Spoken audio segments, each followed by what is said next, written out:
Hello Flonos, this is Nikita and today we are in the middle of a war. Yes, China's economic war. आज 195 में से 165 countries China की war victims बन चुकी है. कैसे? वो चाइना के 385 बिलियन डॉलर्स के कर्जदार बन चुके हैं. And China on the other hand, China अपने इस वॉर से अब तक 1.34 ट्रिलियन डॉलर्स कमा चुका है. एंड सबसे इंपॉर्टेंट बात, आज चाइना दुनिया के ऑलमोस्ट 11 कंट्रीज के सबसे स्ट्रेटेजिक लोकेशंस को ऑक्यूपाई करके वहां अपनी आर्मी बिठा चुका है. Don't believe me? ये देखो, ये है चाइना का प्रेजेंस अक्रॉस इंडियन ओशन, जिसे वो सभी south Asian countries including India को कंट्रोल कर सकता है. एंड ये सब कुछ चाइना कर रहा है सिर्फ कंट्रीज को लोन्स बांट के. सो अब इसमें सवाल ये आता है कि चाइना इन कंट्रीज के टेरिटरीज को कैप्चर कैसे कर रहा है, बाकी सारे कंट्रीज इस पे एक्शंस क्यों नहीं ले रहे. And last but not the least, India को इससे क्या खतरा हो सकता है. Well, let's find out. The China debt trap is this pattern we're seeing around the world where China goes into a small country that really needs infrastructure and offers to build it, but when that country can't repay China, they use that debt to leverage influence. तो China countries को loans देके उन्हें एक debt trap में फंसा के उनके territories को ऑक्यूपाई कर लेता है. ये तो हम सब लोग जानते हैं, लेकिन इसके क्या प्रूफ्स हैं हमारे पास. एक डेटा के रिसर्च डेटा के अनुसार चाइना ने पूरे वर्ल्ड की 165 कंट्रीज को US 385 बिलियन डॉलर्स के लोन्स अब तक दे दिए हैं. एंड ये लोन्स क्यों दिए? ये है चाइना के डेट ट्रैप्स. बीबीसी को इंटरव्यू देते हुए Richard more, the head of Britain's foreign intelligence agency M16 ने कहा था, चाइना डेट ट्रैप्स का इस्तेमाल करके वर्ल्ड के टेरिटरीज का खुद के लिए एडवांटेज ले रहा है और अब तक इस ट्रैप का शिकार बन चुकी है 40 low and middle income countries.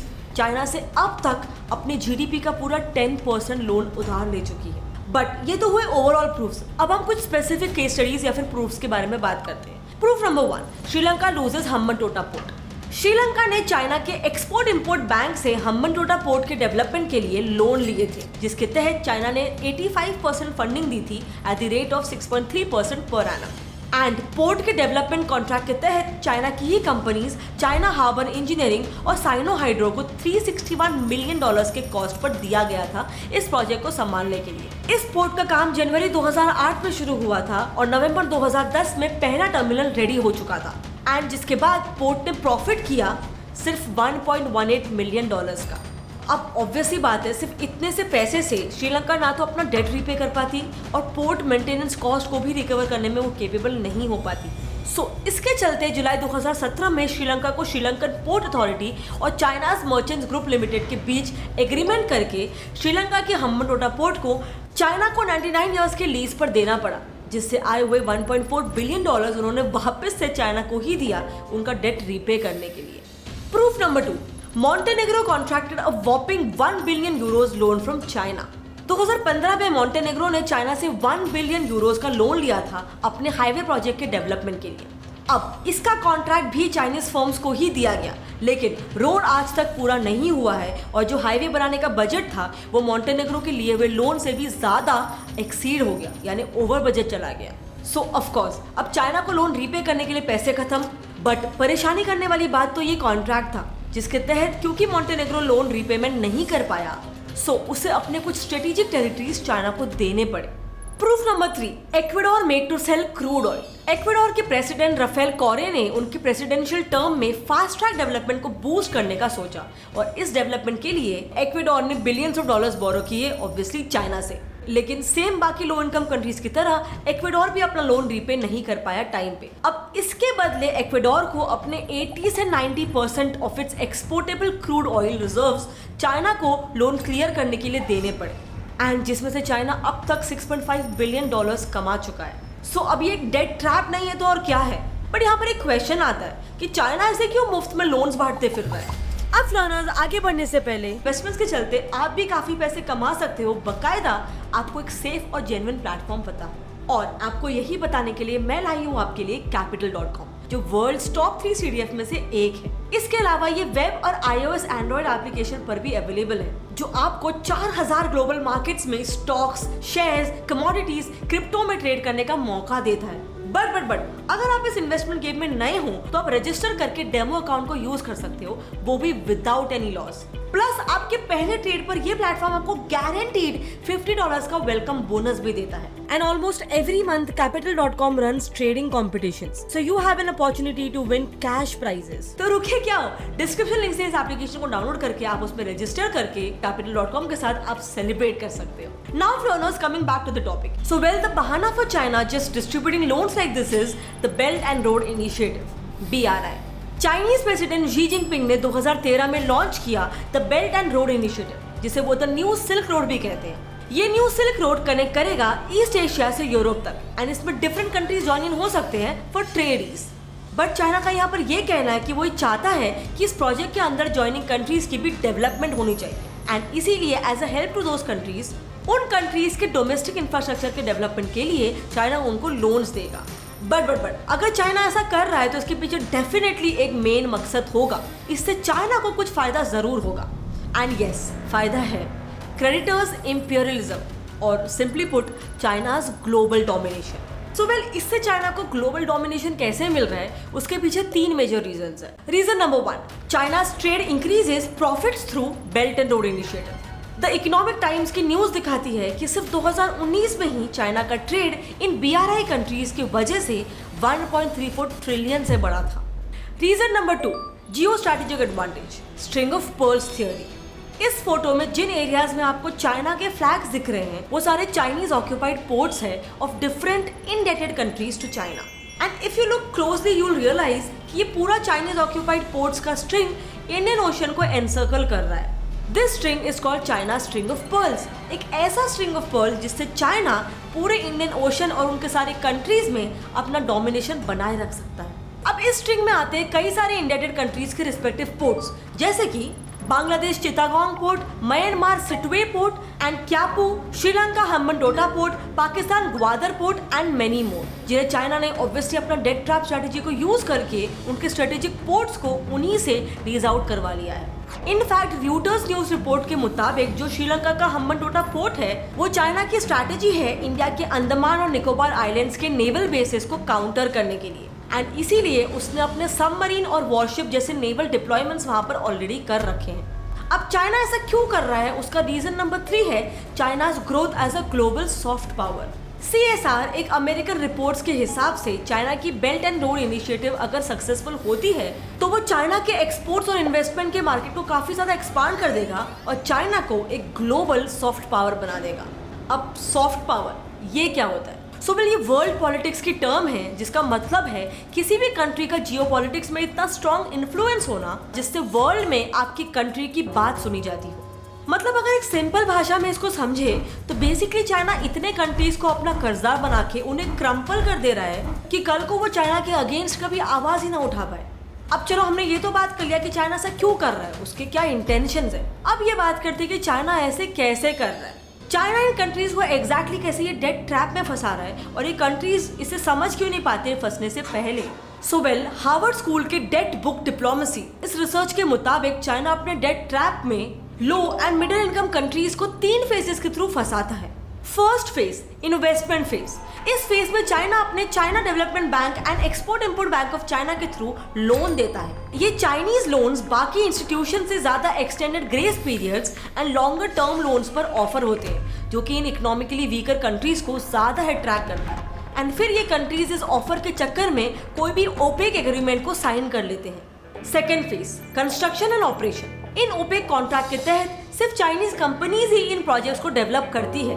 Now of course ये सारे चाइनीज कंपनीज फेमस है for running over budget, poor construction quality and lax that is not up to the mark safety standards. अब क्योंकि ऑलरेडी प्रोजेक्ट ओवर बजट चला गया है, they have to ask for more money from China, and more money taken means more money to be earned and given back. लेकिन उनका ये over budgeted और low quality project उन्हें इतने पैसे कमा के देता ही नहीं। Now third and final phase, debt collection. अब जब कंट्री अपना डेट नहीं चुका पाती तो चाइना उस डेट के बदले अपने लिए इकोनॉमिक कंसेशंस, पॉलिटिकल एग्रीमेंट्स या फिर टेरिटरी लीज, इन तीनों में से या फिर इन तीनों का कॉम्बिनेशन उस कंट्री के सामने रख देता है और इस तरह ये कंट्रीज अपने ही सॉवरेन लैंड्स पर अपना ही हक खो देती है। बट यहाँ पर मेन क्वेश्चन ये आता है कि अगर चाइना इतना ये सब कर रहा है, इतने टाइम से करता आ रहा है, तो कोई भी कंट्री इसके खिलाफ आवाज क्यों नहीं उठा रहा? Why is not a single country opposing China? So, reason number 1, hidden clauses stop them. Aid data के हाउ चाइना लेंड्स रिपोर्ट्स के मुताबिक चाइना अपने लैंडिंग एग्रीमेंट्स में ऐसे हिडन क्लॉजेस डालता है कि कोई भी पार्टी अपने एग्रीमेंट के बारे में कहीं भी कोई भी ग्लोबल प्लेटफॉर्म, कोर्ट्स वगैरह या मीडिया वगैरह में डिस्कस नहीं कर सकती है। सो एक मिनट, अगर कल को कुछ टिप्स होते हैं, कुछ डिसएग्रीमेंट्स होता है इन कंट्रीज और चाइना के बीच में, तो क्या करने का? सो वेल चाइनीज कोर्ट्स है ना, वहां जाके केस फाइल करो, वहां आपको इंसाफ मिलेगा। और हाँ, just a reminder, China is a communist country. Reason number 2, countries indebted to China. National Post newspaper की रिपोर्ट बताती है कि चाइना 365 बिलियन लोन्स में ओ करता है फ्रॉम 165 कंट्रीज। सो अब बेसिकली 195 कंट्रीज में से 165 कंट्रीज तो ऐसे ही चुप हो गए। सो ये कंट्रीज चाइना के अगेंस्ट बोलेंगे ही क्यों? लेकिन चलो ये तो समझ में आ गया कि ये कंट्रीज चाइना के अगेंस्ट बात क्यों नहीं कर रही है, लेकिन ये समझ में नहीं आया कि ये कंट्रीज चाइना से पैसे क्यों मांग रही है, IMF या फिर वर्ल्ड बैंक से क्यों नहीं? Why do countries prefer China over IMF and World Bank? So well, James Sundquist, Boston University के bailouts from Beijing, how China functions as an alternative to the IMF की research में ये बताते हैं कि ये सारे कंट्रीज चाइना को क्यों प्रेफर करते हैं और उसके कुछ रीजंस हैं। Reason number 1, loans for infrastructure development के तहत IMF अपने मेजर लोन्स को इकोनॉमिक क्राइसिस में डूबी हुई कंट्रीज को ही देते हैं। प्लस ये लोन्स IMF उन कंट्रीज को उनकी इकोनॉमिक रिफॉर्म्स में ही यूज करने के कंडीशन पर ही देता है। But China on the other hand countries के इंफ्रास्ट्रक्चर डेवलपमेंट के लिए लोन्स दे देता है, plus with extended grace periods and long term loans. Reason number 2, IMF suggested reforms are not like by the borrower country.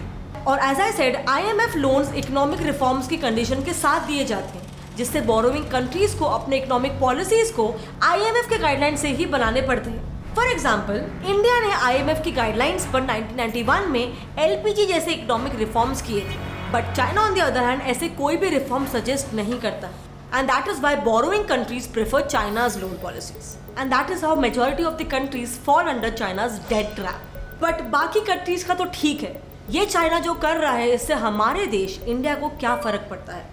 So well, हमने already China string of pearl theory के बारे में समझा कि कैसे चाइना इंडियन ओशन में अपने strategic locations पर अपने नेवल एस्टैब्लिशमेंट्स को डिप्लॉय कर रहा है।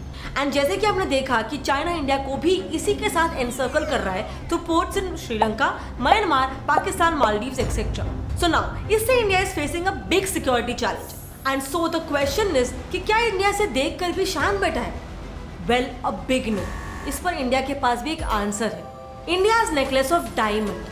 इंडिया के डायमंड ऑफ नेकलेस के मूव से इंडिया ने भी स्ट्रेटेजिक लोकेशंस पर बाकी कंट्रीज से फ्रेंडली रिलेशंस बनाकर, ना कि डेट ट्रैप में फंसाकर, अपने खुद के नेवल बेसेस वहां पर बनाए हैं। जैसे कि ये number 1, Changi naval base Singapore, number 2, Sabang port Indonesia, number 3, Duqm port Oman, number 4, Assumption island Seychelles, and number 5, Chabahar port Iran.